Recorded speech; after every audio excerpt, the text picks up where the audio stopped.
This is Pranab Guha Thakurtar from Edu TV. Today we are with Dr. Bali, the famous Dr. Neeta Bali. She is the Director Principal of GD Goenka World School Sohna, Gurugram, India.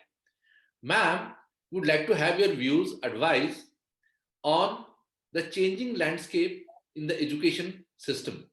Thank you, Pranav. I think that's a very relevant question you're asking.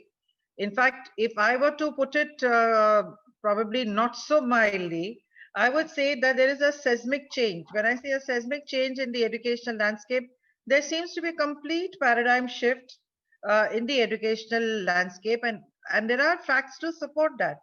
First, I think now as educators, all of us are realizing that we need to use technology in education, technology for education, and technology in education.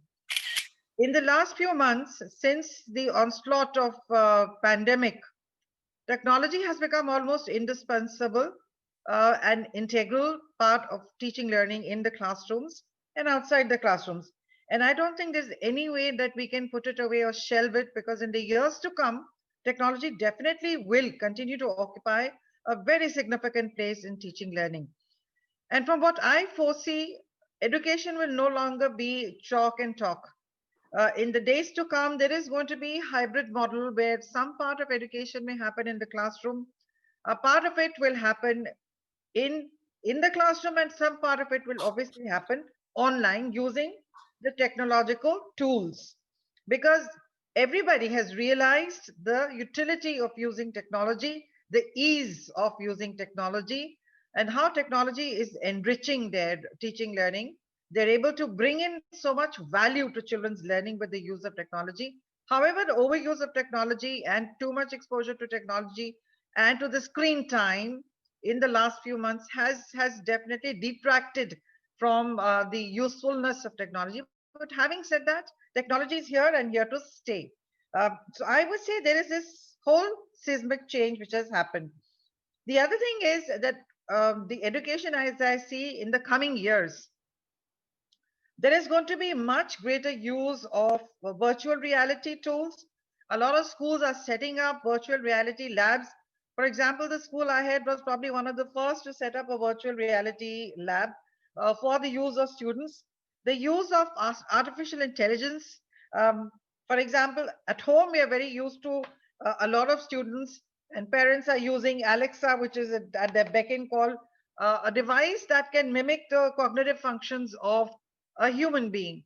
So the use of artificial intelligence in teaching, the use of virtual reality in teaching, I think is also definitely going to be integral to teaching learning and is going to enrich teaching learning.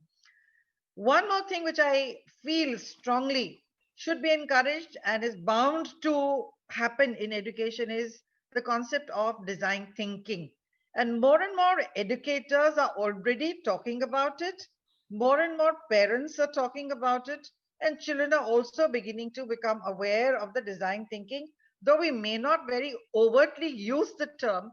But I think design thinking is percolating and making inroads into teaching learning very, very fast.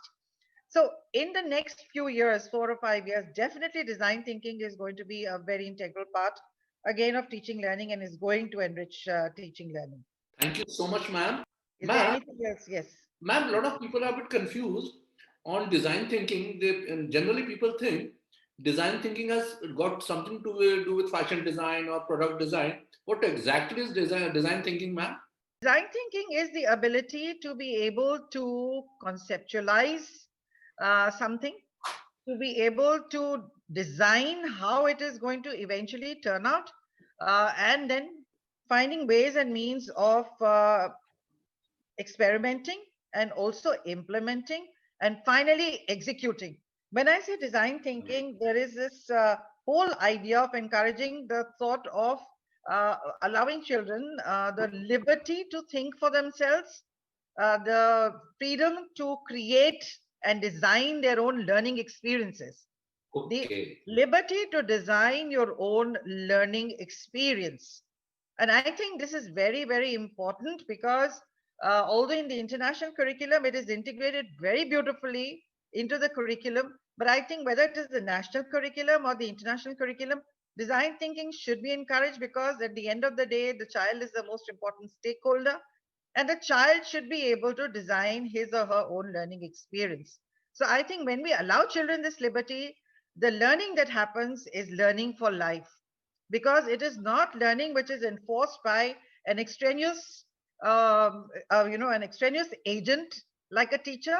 The teacher merely becomes a facilitator and not the leader in the class. The leader of the class is the child, who's the most important stakeholder, and the child designs his own learning experience.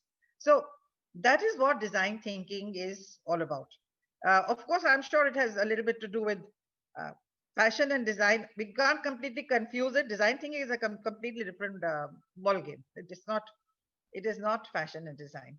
Thank you so much, Dr. Bali. It is always a pleasure hearing you. And I think all the stakeholders of education get enriched by your talks, your ideas, your advices. Thanks a ton, ma'am. Thank you. Thank you so much for having me.